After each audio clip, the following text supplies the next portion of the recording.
Thank you, Lieutenant Governor and Governor, for bringing us together today. I've been back and forth from here in the 3rd District to Washington all week, as have my colleagues in the congressional delegation, and we are working every day, every single day. We've introduced legislation to support federal workers. We are calling back every constituent who has reached out to our office with questions and offers of help. And I'm ready to vote on a bipartisan bill that protects the health care of the American people and keeps our government back open. Our country is in a healthcare and affordability crisis. The governor mentioned that Congress must act before premiums skyrocket and healthcare becomes out of reach for millions of Americans. Right here in Maryland, 190,000 Marylanders will be impacted if Congress does not act to expand the Affordable Care Act's tax credits. And we already know that premiums are set to go up by 13% on January 1st. Letters go out today. That's why this moment is so important. If Congress doesn't act to save healthcare and reopen the government.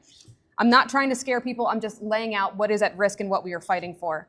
And I am deeply, deeply disappointed that the Republicans who control the White House and both chambers of Congress were unable to engage in any kind of meaningful negotiation and instead treated our federal workers as political pawns. I'm just going to pause and reference the president and his threats to federal workers, obviously, as it's been said, would disproportionately impact Maryland.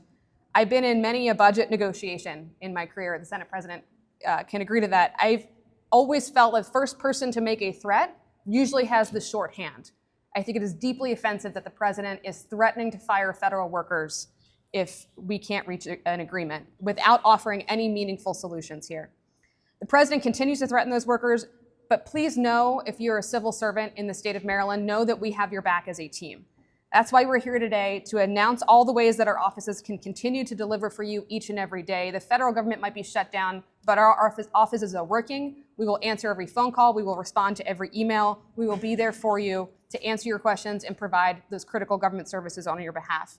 I'm grateful to have such a strong state and local partners in the days and weeks ahead. And please know that, again, we remain open. And I'm sorry to have to do this, but I actually have to head to DC to try to find a solution.